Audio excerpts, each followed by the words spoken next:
Здравствуйте! Сегодняшняя наша тема урока – инфляция. Цель урока – познакомить учащихся с понятиями инфляции, видами инфляции по происхождению и по темпам, последствиями инфляции для людей, предприятий, государства, развивать навыки логического мышления, умение выделять главную мысль в тексте, обобщать, сравнивать, делать выводы.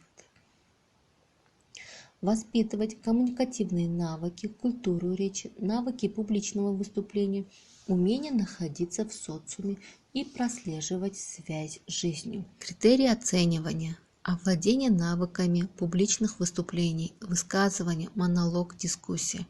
Умение выполнять познавательные и практические задания, в том числе с использованием проектной деятельности на уроках, определение сущностных характеристик изучаемого объекта, определение собственного отношения к явлениям современной жизни, формулирование своей точки зрения, метапредметные умения организовывать свою деятельность, определять ее цели и задачи, умение вести самостоятельный поиск, анализ, отбор информации, умение взаимодействовать с людьми и работать в коллективе, высказывать суждения, подтверждая их фактами, владение элементарными практическими умениями работы с учебником для исследования. Предметные знания основных экономических понятий, понимание их роли как решающих регуляторов общественной жизни. План урока, понятие инфляции, типы и виды инфляции, последствия инфляции, антиинфляционные меры. Инфляция – это повышение общего уровня цен на товары и услуги на длительный срок. Инфляция – это устойчивая тенденция роста общего уровня цен в экономике. Дефляция – это устойчивая тенденция снижения общего уровня цен в экономике. Дезинфляция – это снижение уровня инфляции темпа роста цен. По способу возникновения инфляция делится на три. Первое – административная. Порождается административно устанавливаемыми и управляемыми ценами. Тариф в транспорте, налог с продаж не включен в цену товаров широкого спроса. Второе – импортируемое, вызвано воздействием внешних факторов, чрезмерный приток валюты в страну, повышение цен на импортные товары, что ведет за собой рост цен на товары национального хозяйства. И третье – кредитное, вызывается увеличением масштабов предоставления кредитных ресурсов. По характеру протеканию инфляция делится на два. Первое – открытая, когда макроэкономическая нестабильность проявляется в свободном росте цен.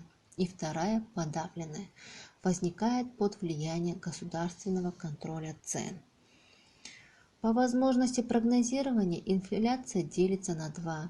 Первое – предвиденная – это инфляция, которая учитывается в ожиданиях и поведении экономических субъектов. Вторая – непредвиденная, становится для населения неожиданностью, так как фактически темп роста уровня цен превышает ожидаемый. Виды инфляции – ползучая, до 10% в год, соответствует нормальному развитию экономики и способствует экономическому росту. Галопирующая, темп роста до 50% в год обусловлена резкими изменениями в объеме денежной массы и изменением внешних факторов. Гиперинфляция – высокий темп роста цен от 50% в месяц, кризис в экономике и сфере денежного обращения. Последствия инфляции – это снижение доходов населения, снижение уровня потребления, падение объемов производства, обесценивание сбережений и вкладов, напряженность в обществе и нарушение системы управления экономики. Антиинфляционные меры– это ограничение денежной массы, уменьшение расходов государства, ориентация на развитие гражданских отраслей, снижение налоговых ставок, поощрение мелкого бизнеса и повышение курса национальной валюты. Домашнее задание– написать конспект в тетради, составить тест по теме, написать эссе, провести исследование на виды инфляции. Спасибо за внимание.